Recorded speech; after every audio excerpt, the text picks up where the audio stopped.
Hello everyone, welcome to our channel. इस video में हम कोऑपरेटिव सोसाइटीज़ का जो पहला टॉपिक है सिलेबस के according meaning, characteristics, features and objectives को हम डिस्कस करेंगे। गाइस, जैसे कि मैंने पहला वीडियो अपलोड किया हुआ है जिसमें हमने असिस्टेंट रजिस्ट्रार कोऑपरेटिव सोसाइटीज़ का पूरा सिलेबस जो कमीशन ने साइट पे अपलोड किया था उसको डिस्कस किया, और मैंने जैसे बताया था कि हम सब्सिक्वेंट वीडियोस में पूरी इस सीरीज़ को डिस्कस करेंगे। तो गाइस चलिए शुरू करते हैं। कोऑपरेटिव सोसाइटीज़, बिफोर कि हम कोऑपरेटिव सोसाइटीज़ की कोई वेल स्टैंडर्ड डेफिनेशन पढ़ें, हम लेमन लैंग्वेज में कोऑपरेटिव सोसाइटी को समझने की कोशिश करेंगे। कोऑपरेशन का लफ्ज़ जैसे कि हमें पता है मिलजुल के काम करने को, और सोसाइटी यानी ग्रुप ऑफ पीपल, यानी वो एक सोसाइटी, वो लोगों का ग्रुप जिसमें वो आपस में मिलके एक दूसरे के साथ मिल बांट के काम कर लेते हैं। ओके, चलिए कुछ डेफिनेशंस पढ़ लेते हैं इसकी। तो पहली डेफिनेशन जो दी है दैट इज़ एच कलवार्ट, वो कहते हैं it's a form of organisation in which persons voluntarily associate together as human beings on the basis of equality for the promotion of economic interest of themselves। इसका मतलब क्या है, कुछ कीवर्ड्स में underline कर रहा हूँ। It's an organisation, voluntarily associate होती है, इक्वालिटी, इकोनॉमिक इंटरेस्ट। हम इसको पढ़ने की इस तरह कोशिश करेंगे। देखिए, एक कोऑपरेटिव सोसाइटी उस ऑर्गेनाइजेशन का नाम है जहाँ लोग वॉलंटियरली यानी अपनी मर्ज़ी के मुताबिक टुगेदर साथ आते हैं और on the base of equality काम करते। किस चीज़ के लिए काम करते कि वो अपने इकोनॉमिक इंटरेस्ट्स को बढ़ा दें। ओके, तो नेक्स्ट डेफिनेशन जो है कोऑपरेटिव सोसाइटीज़ की वो दी है C.R. फे ने। तो ये कहते हैं कि it's an association for the purpose of joint trading originating among the weak and conducted always in an unselfish spirit on such terms that all who are prepared to assume the duties of membership may share its rewards in proportion to the degree in which they make use of association। C.R. फे कहते हैं कि एक association है for the purpose of joint trading. Joint यानी मिल के, trading मतलब कारोबार, यानी मिल के कारोबार करने को कहते हैं, जो ऑरिजिनेट होती है among the weak and conducted always in an unselfish spirit, यानी ये वो कारोबार है जो मिल बांट के किया जाता है और ये ओरिजिनेट होता है कमज़ोरों से, और ये हमेशा अनसेल्फिश स्पिरिट से किया जाता है। यानी यहाँ पे खुदगर्जी नहीं होती, यहाँ पे खुदगर्जी का कोई कॉन्सेप्ट नहीं है, सब एक दूसरे की भलाई ही चाहते हैं। On such terms that all who are prepared to assume the duties of membership may share its rewards in proportion to the degree in which they make use of association. देखिए, यहाँ पे अगर आप पहली एच कलवार्ट की definition देंगे और C.R. फे की डेफिनेशंस देखेंगे, यहाँ पे इन्होंने इकोनॉमिक इंटरेस्ट की बात की है, यहाँ पे इन्होंने रिवॉर्ड्स की बात की है। कहने का मतलब है कि दोनों में आउटपुट की बात की है। हालांकि C.R. फे कहते हैं कि एसोसिएशन है जो मिलजुल के कारोबार करने के लिए बनती है, उठती हमेशा कमज़ोरों से है और इसमें मतलब की कोई गुंजाइश नहीं होती, और इसके अलावा जो वहाँ से रिवॉर्ड्स आउटकम मिलते हैं वो आपस में मेंबर्स डिस्ट्रीब्यूट कर लेते हैं। ठीक है, there are some important characteristics of cooperative society. यानी क्या हम हर किसी ऑर्गेनाइजेशन को कोऑपरेटिव सोसाइटी कहेंगे? क्या जो लोग आपस में आके मिल के काम करते हैं, 2, 5, 6, 7 लोग मिल के काम करते हैं, उसको हम कोऑपरेटिव सोसाइटी कहते हैं। कोऑपरेटिव सोसाइटी के लिए कुछ इंपॉर्टेंट कैरेक्टरिस्टिक फीचर्स है कि हम किस सोसाइटी को कहते हैं this is a cooperative society. The first feature is it is an association of persons and not capital. ये बात समझिएगा आप, यानी यहाँ पे लोग आपस में एक दूसरे के साथ मिल के काम करते हैं, ना कि 10 लोगों ने अपना पैसा लगा लिया और काम कर दिया। नो डाउट पैसा भी लग जाता है, वी कंट्रीब्यूट करते हैं, but it is association of persons and not of capital. Okay, the second is it is an enterprise and not a charitable association. What is difference between enterprise and a charitable association? जो एक charitable association होती है वो कभी अपने लिए काम नहीं करती, वो दूसरों के लिए काम करती है, यानी इसका मोटिव प्रॉफिट नहीं होता, बिजनेस नहीं होता, बल्कि एक एंटरप्राइज का मकसद ही ये होता है कि वो इसलिए आ जाए ताकि वो खुद कमाए और प्रोडक्शन निकाले। The third is the members not only share the gains but also share the risk. यानी जब एक कोऑपरेटिव सोसाइटी बनती है, अगर वो कोई चीज़ बनाते हैं, कोई प्रोडक्शन करते हैं, अगर उसमें फ़ायदा होता है तो सारे मेंबर्स को फ़ायदा आ जाएगा, लेकिन अगर उसमें नुकसान होता है तो वो नुकसान भी सारे मेंबर्स इक्वली शेयर करेंगे। एंड जैसे कि मैंने डेफिनेशन में ही बताया, it's voluntary organisation and it has a democratic management. जब हम आगे पढ़ेंगे कोऑपरेटिव सोसाइटीज़ की लॉज पढ़ेंगे तो हम उसमें देखेंगे कि कोऑपरेटिव सोसाइटीज़ का जो एक्ट गवर्नमेंट ऑफ इंडिया ने पास किया है, तो उस एक्ट के मुताबिक या डिफरेंट कोऑपरेटिव सोसाइटीज़ का जो एक्ट डिफरेंट स्टेट्स ने पास किया है, तो उसमें आप देखेंगे there is a democratic management. यानी जब कोऑपरेटिव मेंबर्स आपस में मिलते हैं, वो किस तरह से अपने चेयरपर्सन को चुनते हैं और किस तरह से पूरे उनकी मैनेजमेंट फाइनेंसिस का एक ऑडिट होता है, ताकि ट्रांसपेरेंसी रहे। और डेमोक्रेसी का मतलब ही तो यही है कि छोटे से छोटे बंदा भी बड़े से बड़ा इख्तियार पोस्ट कर सकता है। तो जो ये वीक एसोसिएशन, जो वीक मेंबर्स आपस में आके मिलते हैं, चाहे कोई सा भी गरीब से गरीब बंदा हो, अगर उसको लोग आपस में वहाँ पे मेंबर्स अपॉइंट करते हैं तो वो भी एक बड़े पोस्ट पे आ सकता है। So this is N democratic management. यहाँ कोई ऐसा नहीं है कि बड़ा है, अमीर है, वही मेंबर बन सकता है। The sixth point is the main objective is not profit but service to its members. यहाँ जो असली मकसद कोऑपरेटिव सोसाइटी का है कि वो पैसा ही कमाना खाली नहीं है, बट ये भी है कि जो लोग इसमें मेंबर्स बन रहे हैं उनकी सर्विस करना। मैं इसको कुछ ऐसे समझा दूंगा। देखिए, ऐसा नहीं है कि कोऑपरेटिव सोसाइटी पैसा नहीं कमाती है, लेकिन इसका बेसिक मकसद है सर्विस टू द मेंबर्स। जब वीक मेंबर्स जो फाइनेंशियली वीक होते हैं, आपस में मिल बांट के काम करते हैं, नो डाउट वो अपने इकोनॉमिक इंटरेस्ट को डेवलप करने के लिए काम करते हैं, मगर आप इस बात को भी सोचिए, वो एक शख्स जो कमज़ोर है, जब 10 के साथ मिल के है तो उसको मोरल बूस्ट मिल जाता है, साइकोलॉजिकली उसका जो टेम्परामेंट होता है, साइकोलॉजिकली उसके जो कैपेबिलिटीज़ होते हैं वो एनहेंस होने लगते हैं, क्योंकि एक दूसरे पे भरोसा आ जाता है। This is the thing that I want to convey to you, that six point is main objective is not profit but service to its members. Okay, तो सर्विस उस हिसाब से भी है, जब आपको फाइनेंशियल नीड्स भी फुलफिल हो रहे हैं, साइकोलॉजिकल नीड्स भी फुलफिल हो रहे हैं, सोशल नीड्स भी फुलफिल हो रहे हैं, तो नो डाउट कोऑपरेटिव सोसाइटी खाली प्रॉफिट नहीं बल्कि सर्विस भी देती है इट्स मेंबर्स को। The seventh point is the members are placed on the base of equality. यानी इसमें कोई बड़ा मेंबर ना छोटा होता है ना बड़ा होता है, सारे एक जैसे होते हैं। Cooperation can exist only among equals. ये बात सही है, हालांकि ये दोनों पॉइंट्स जो है इंटर रिलेटेड है। यानी कि जब कोऑपरेशन एक दूसरे में होगी, उन्हीं में कोऑपरेशन होगी जो मानेंगे कि हम एक दूसरे के बराबर हैं। The next point is all cooperative organisations are part of socio economic movement. Obviously cooperative society कब बनती है? जब समाज में ये जागरूकता आ जाती है कि हम अपनी सोशल और इकोनॉमिक कंडीशंस को इम्प्रूव करें। जब कंडीशंस इम्प्रूव करेंगे तभी लोग में ये चीज़ आ जाती है, चलो आज मिल बांट के काम कर लेते हैं। The next is it serves to relatively weaker sections of society, community और सोसाइटी, व्हाट यू से। यानी इसका मतलब है कि ये यूजुअली रिलेटिवली, ऐसा नहीं कि बड़े लोग कोऑपरेटिव सोसाइटीज़ नहीं बना सकते, हाँ रिलेटिवली ये ज़्यादा फ़ायदा देती है जो वीकर कम्युनिटी के सेक्शंस होते हैं। And the 11th is it works for the protection of the weaker sections. It's the same point, it eliminates all forms of exploitation. Obviously जब इक्वालिटी होगी तो एक्सप्लॉयटेशन नहीं होगी। It's more purposeful. क्यों purposeful है? क्योंकि इसमें हमारे बहुत सारे मोटिव्स फुलफिल हो रहे हैं। The fourth is it generates employment. Obviously it will generate employment. आप कहेंगे कैसे करता है एम्प्लॉयमेंट जनरेट? जैसे कि एक सोसाइटी बन गई, उसने कोई काम शुरू कर दिया, उस काम में एम्प्लॉय वेज ला जाते, एम्प्लॉयज़ काम कर लेते, लेबर काम करता है, तो एज ए रिजल्ट एक एम्प्लॉयमेंट सोर्स जनरेशन का वेन्यू बन जाता है वो। The 15th is it educates people about the principles of equality, mutuality and cooperation. जब लोग आपस में मिल बांट के काम करते हैं तो वो इस बात को समझ पाते हैं कि हमें एक दूसरे को इक्वालिटी यानी बराबरी में ट्रीट करना है, म्यूचुअलिटी एक दूसरे से भरोसा रख के, एंड कोऑपरेशन के साथ काम कर लेना है। The next thing we will be discussing here is the objectives of cooperative society. पहला तो हमारा जो characteristics हो गया। Now the objectives of cooperative society. Important objectives of cooperative society is to enhance cooperation, high level of service and higher profits. इसको थोड़ा समझने की कोशिश करेंगे हम। देखिए, जब कोऑपरेटिव सोसाइटीज़ का ऑब्जेक्टिव ही क्या है कि हम एक दूसरे के साथ कोऑपरेशन को बढ़ावा दें।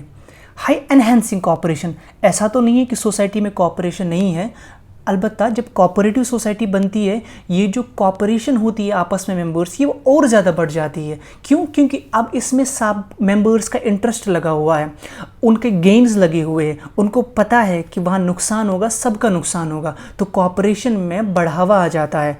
ठीक है, जब कॉपरेशन में बढ़ावा आ गया, सारे मेंबर्स ने ज़्यादा कीनली इंटरेस्ट देना शुरू कर दिया, और जिस चीज़ में ज़्यादा इंटरेस्ट लगे वो हमेशा एनहेंस होती है, उसकी कैपेबिलिटी, उसकी परसिवरेंस ज़्यादा बढ़ जाती है। इसी तरह से there is high level of service मैंने 3 तरीके से बताया था, ये किस तरह से मेंबर्स को सर्व कर रहा है, ये सोशल नीड्स को फुलफ़िल कर रहा है, ये इकोनॉमिक नीड्स को फुलफ़िल कर रहा है, ये साइकोलॉजिकल नीड्स को फुलफ़िल कर रहा है, तो हाई लेवल ऑफ सर्विस दे रहा है। And there is higher profits. Obviously higher profits को हम ऐसे देख सकते, there is economies of scale. अगर मैं आपको सिंपल एग्जाम्पल से समझाने की कोशिश कर लेता हूँ, फॉर एग्जाम्पल एक गाँव में करीबन 15 लोग रहते हैं और 15 के पास 15 गाय है।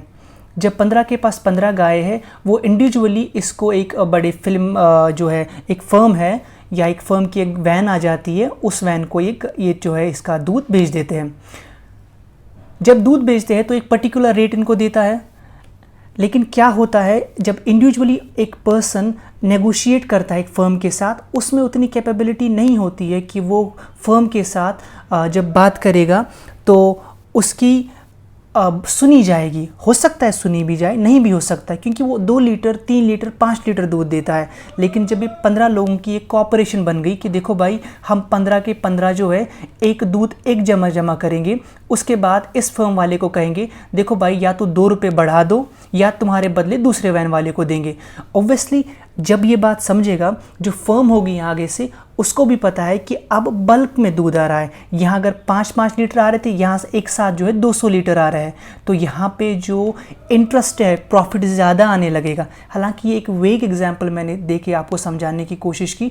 मकसद मेरे बोलने का बस ये है कि जब मेंबर्स आपस में मिल बांट के काम करते हैं तो उनकी प्रॉफिट अर्निंग के चांसेस काफ़ी ज़्यादा बढ़ जाते हैं।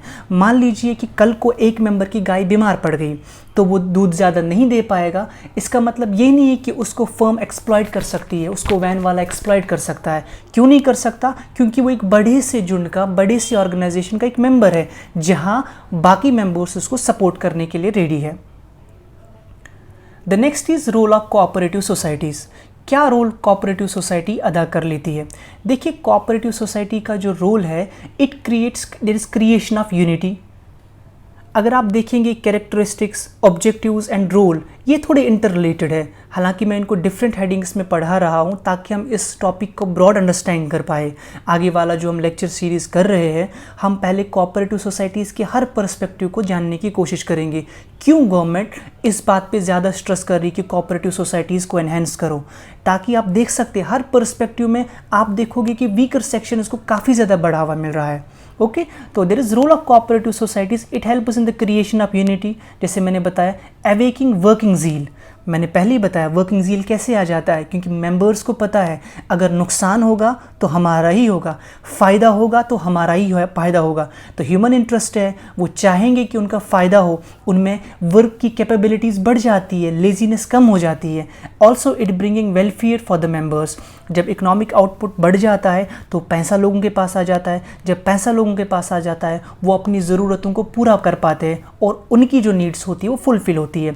And also it helps in reducing inequality of wealth. कैसे इनइक्वालिटी ऑफ वेल्थ को रिड्यूस करता है? जब पैसा लोगों के पास आ जाएगा, उनकी इकोनॉमिक कंडीशंस इंप्रूव हो जाएंगी और वो गरीब नहीं रहेंगे। जब वो गरीब नहीं रहेंगे, there will be a reduction in gap between those who own the money और who own factories, who own industries, और वो लोग जो इसमें लेबर की तरह काम करते हैं। The next is establishing equal rights. जैसे मैंने पहले ही बताया था, कोऑपरेटिव सोसाइटी का जो एक्ट हम पढ़ेंगे तो उसमें ये बात है कि सारे मेंबर्स के इक्वल राइट्स होते हैं, वोटिंग राइट्स आर सेम। कोई भी मेंबर जो है इसका चेयरमैन बन सकता है, इसका सेक्रेटरी बन सकता है। Okay, the teaching of moral principles, क्योंकि जब आप ग्रुप में बात करते हो, एक ऑर्गेनाइजेशन में होते हो, आपको इस बात का ध्यान भी रखना है कि आप कौन से लफ्ज़ इस्तेमाल करोगे, आप एक proper moral code of conduct follow करोगे। एक सिंपल सी एग्जांपल दे सकता हूँ, जैसे कि आप ये पिक्चर यहाँ पे देख रहे हैं, हम मान के चलते this is a cooperative society. Cooperative society के यहाँ 3 मेंबर्स आप देख सकते हैं जिन्होंने चेयर को संभाला हुआ है और बाकी मेंबर्स इनको सुन रहे हैं। मान लीजिए ये मीटिंग 10 बजे शुरू हो रही है और ये एक दिन पहले इनको बताया कि हम जो है सुबह के 10 बजे इस मीटिंग को शुरू करेंगे। सारे मेंबर्स आ जाएंगे, they will follow a protocol, वो सीट्स पे बैठ जाएंगे, they will listen to the person जो आगे उनको बता रहा होगा। तो एक प्रिंसिपल डेवलप हो जाता है, एक कोऑपरेटिव सोसाइटी में एक डिसिप्लिन पैदा हो जाता है। और आई थिंक मोरल प्रिंसिपल एक मैंडेटरी चीज़ होती है किसी भी कोऑपरेशन को बढ़ावा देने के लिए, ठीक है ना। एंड जब एक इंडिविजुअल लेवल पे एक मोरल सिकल्स आ जाते हैं, ये खाली इस कोऑपरेशन में नहीं रहते, ये इन्फिल्ट्रेट सोसाइटी में भी होते हैं। And the next is it improve the skill. Obviously skill improve करता है जब 15 लोग हैं, 15 के पास 15 एक्सपर्टीज़ है। फॉर एग्जाम्पल 10 लोगों ने एक कोऑपरेटिव सोसाइटी बनाई, इनमें एक मेंबर जो है उसने आर्ट स्ट्रीम से पढ़ा हुआ है, दूसरा मेंबर है जो खेती बाड़ी के बारे में ज़्यादा जानता है, तीसरा मेंबर है जिसको पता है कौन सा फर्टिलाइज़र यूज़ करना है। जब ये 5-7 लोग एक सम से काम करते हैं तो ये एक दूसरे के साथ अपनी नॉलेज शेयर कर लेते हैं। और जब नॉलेज शेयर होती है, एजुकेशन जो नॉलेज है, it always help us to improve the skills. हम दूसरे के आइडियाज़ को इनकॉर्पोरेट करते हैं। जब हम इनकॉर्पोरेट उन चीज़ों को करते हैं तो हम नई नई चीज़ें सीख पाते हैं।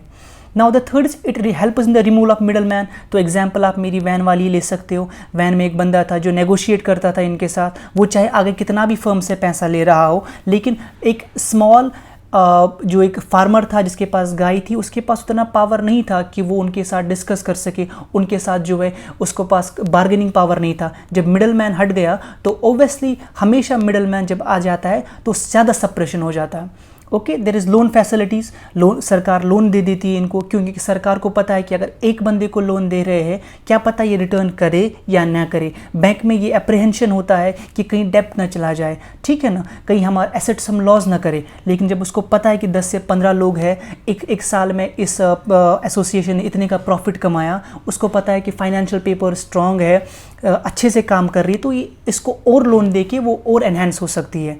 And then there is economic development. जब ये सब पर्सपेक्टिव आ जाते हैं, हमारा जो मेन मकसद है दैट्स इकोनॉमिक डेवलपमेंट, वो कोऑपरेटिव सोसाइटी का हो जाता है। Now before we move ahead, here is one thing that we need to understand। हम आगे बढ़ने से पहले ये समझेंगे कि कोऑपरेटिव्स में और कंपनी में क्या फ़र्क होता है।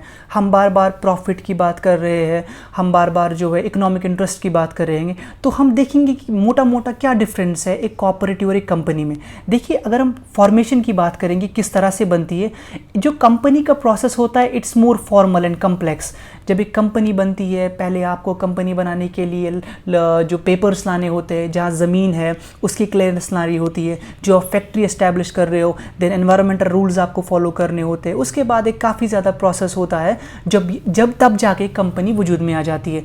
इसके बरक्स अगर कोऑपरेटिव सोसाइटी की बात, it is easy to form although it's law created organisation. हालांकि ये बहुत ही ज़्यादा आसान बनाना है, हालांकि इसमें एक लेजिस्लेशन है जो इससे डील कर रही है, लेकिन स्टिल कोऑपरेटिव सोसाइटी को कंपनी के बमुकाबल बनाना काफ़ी ज़्यादा ईजी है। The next is purpose. Okay, the main purpose of company is to ensure the profit of shareholders. क्योंकि कंपनी बनती है इस चीज़ के लिए, उसका मेन फोकस है कि वो पैसा दे, नफ़ा दे उनको जिन्होंने उस पैसे कंपनी में पैसा लगा लिया है।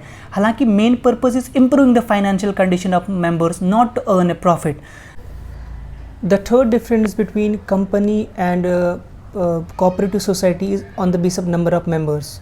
जो नंबर ऑफ मेंबर्स एक प्राइवेट कंपनी में होते हैं वो कम से कम 2 होते हैं and maximum is 50, while as in case of public company the minimum number of members is 7 and the maximum is limited with money shares। यानी जितने शेयर होल्डर्स होंगे उतने ज़्यादा उस कंपनी के मेंबर्स होंगे।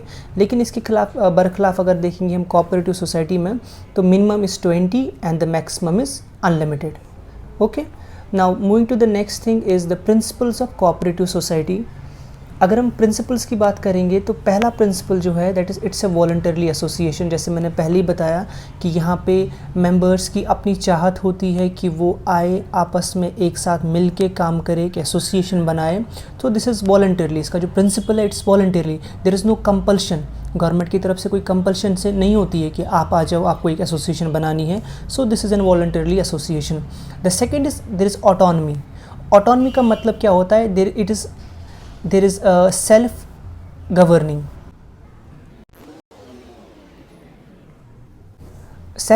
institution है। एक cooperative society is a self governing institution. यानी इसके अलावा it has continuous existence not affected by death of any member. Autonomy का मतलब होता है कि जब एक एसोसिएशन बनती है, इसमें बाहर का कोई अमल दखल नहीं होता, ये अपने मेंबर्स खुद चुनते हैं, वो अपने मेंबर जो है बोर्ड ऑफ डायरेक्टर्स चुनते हैं जो इन्हें रेगुलेट कर लेते हैं।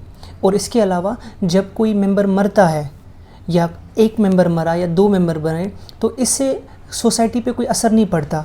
It has continuous existence, it's not affected by the death of any member. The next is capital. Capital का मतलब होता है पैसा, एसेट्स। अब ये कहाँ से आते हैं, इसको जब एसोसिएशन बनती है तो जो पैसा होता है it's raised from its members. इसके अलावा गवर्नमेंट भी कुछ लोन फराहम कर देती है। The next is a service motive, जैसे मैंने पहले बताया हमारा ऑब्जेक्टिव्स में भी आ जाता है और ये हमारा पर्पस में भी आ जाता है। तो it has a service motive, मकसद ये है कि इसके मेंबर्स को सर्विस देना। And there is democratic management. Now there is government control is next. Government control कैसे करता है आगे मैं आपको बताऊंगा कि बेसिकली जो कोऑपरेटिव सोसाइटी है इट्स ए स्टेट सब्जेक्ट। तो कंसर्न स्टेट्स रूल्स निकालती है, रेगुलेशंस निकालती है कि वो किस तरह से कोऑपरेटिव सोसाइटीज़ को रेगुलेट करें। ठीक है। Now the status of members होता है इसमें status of members and distribution of surplus. इन दोनों का मतलब ये है कि पहले अगर हम डिस्ट्रीब्यूशन ऑफ सरप्लस की बात करेंगे, जब कोई कोऑपरेटिव सोसाइटी कोई काम कर लेती है या कोई बिज़नेस एक्टिविटी कर लेती है तो उसमें जो फ़ायदा आता है उसको आपस में डिस्ट्रीब्यूट किया जाता है। जैसे हमने ऊपर कैरेक्टरिस्टिक्स में भी पढ़ा कि वहाँ पे फ़ायदा और नुकसान दोनों को आपस में बांट लिया जाता है। The next is cash trading. This is one of the most important feature. Cash trading का मतलब होता है जो कोऑपरेटिव सोसाइटी करती है ये फॉलो करती है principal of cash and carry, यानी यूजुअली कर्जे में काम नहीं करती। जितना पैसा था उसको ले लिया, काम कर दिया और पैसा वापस ले लिया। So this is the common principle, you know there is it follows the principle of cash and carry. और the next last one is the mutual help, यानी इसका प्रिंसिपल इस बेस पे बेस्ड है कि ये एक दूसरे की मदद करें। अगर आप देखेंगे इस पूरे लेक्चर को जो हमने आज डिस्कस किया आपके साथ, तो चाहे प्रिंसिपल हो या ऑब्जेक्टिव्स हो, ये एक ब्रॉड अंडरस्टैंडिंग है कोऑपरेटिव सोसाइटीज़ की। एक ही टॉपिक की हमने डिफरेंट पर्सपेक्टिव्स पढ़े ताकि हम अंडरस्टैंड कर पाए जो हमारे सब्सिक्वेंट लेक्चर्स है कि क्यों कोऑपरेटिव सोसाइटी इतनी ज़्यादा इंपॉर्टेंट है। ठीक है ना। तो आप देख सकते हैं इसमें जो है सर्विस मोटिव आ जाता है और इसके अलावा कंट्रोल भी मेंबर्स के हाथ में ही होता है। गवर्नमेंट भी हेल्प करने लगती है। देयर इज़ क्रेडिट एसोसिएशन जो एनहेंस करती है कि कोऑपरेटिव सोसाइटी बढ़े। ओके, तो इसका अप्रोच होता है from bottom up approach. The last thing before कि हम आज का जो टॉपिक क्लोज करें, डिस्कशन क्लोज करें, तो there is area of operation of central and the state acts. इसका मतलब क्या है, जो कोऑपरेटिव सोसाइटी है इसको हर एक स्टेट अपने लॉ के अकॉर्डिंग रेगुलेट कर लेती है और उस लॉ का ऑपरेशन खाली उस स्टेट में ही रहता है। यानी जैसे मैंने अभी बताया इट्स अ स्टेट सब्जेक्ट। जब ये स्टेट सब्जेक्ट है इसका मतलब है कि हर कोई स्टेट, मान लो कि पंजाब एक स्टेट है, हरियाणा एक स्टेट है, इसी तरह से राजस्थान एक स्टेट है, हर कोई स्टेट अपनी कोऑपरेटिव सोसाइटी को रेगुलेट करने के लिए अपना अपना एक्ट निकालती है और उस एक्ट के अकॉर्डिंग उस स्टेट के कंसर्न कोऑपरेटिव सोसाइटीज़ काम कर लेती है। हालांकि कुछ ऐसी कोऑपरेटिव सोसाइटीज़ होती है जिनको हम मल्टी स्टेट कोऑपरेटिव सोसाइटी कहते हैं, जो एक या एक से ज़्यादा स्टेट्स में चलती है। तो उस सूरत में गवर्नमेंट एक रेगुलेशन लाती है, लॉज लाती है जो इन मल्टी स्टेट कोऑपरेटिव सोसाइटीज़ को रेगुलेट करती है। होप कि आपको ये वीडियो पसंद आया होगा। अगर आपको इस वीडियो के बारे में कोई भी कन्फ्यूजन है कमेंट बॉक्स में मेंशन कीजिएगा। Thank you so much for watching.